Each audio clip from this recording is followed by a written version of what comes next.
বোনেরা আসসালামু আলাইকুম। আমার কৃষি ইউটিউব চ্যানেল থেকে আপনাদের স্বাগতম। এই দেখুন বন্ধুরা, আমার এই চাল কুমড়া গাছটা কত বড় হয়ে গেছে। আপনারাও চাইলে এখন চাল কুমড়া লাগাতে পারবেন। আমি আমার এই চাল কুমড়া গাছটায় কিছু পরিচর্যা করব, কিছু জৈবিক তরল সার দিব। আমি যে সব সময় যে সারটা ব্যবহার করি, সবজি পচা পানি। আপনারাও চাইলে এভাবে, এই দেখুন সবজি পচা পানি আপনারা গাছের একটু দূরে দূরে এই সবজি পচা পানিটা দিয়ে দিবেন।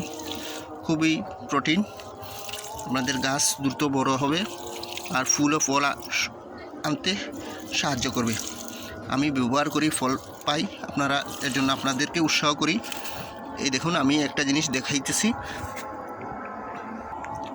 আমার এই মরিচ গাছটায় দেখুন, দেখছেন আমি এই তরল সারটা ব্যবহার করার কারণে দেখেন কি হারে মরিচ, দেখছেন।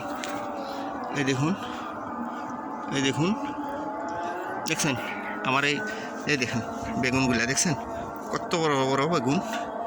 এই দেখুন, দেখছেন। আপনারা আমার এই ভিডিওটা ভালো লাগলে লাইক, শেয়ার, কমেন্ট করে দেবেন। আসসালামু আলাইকুম।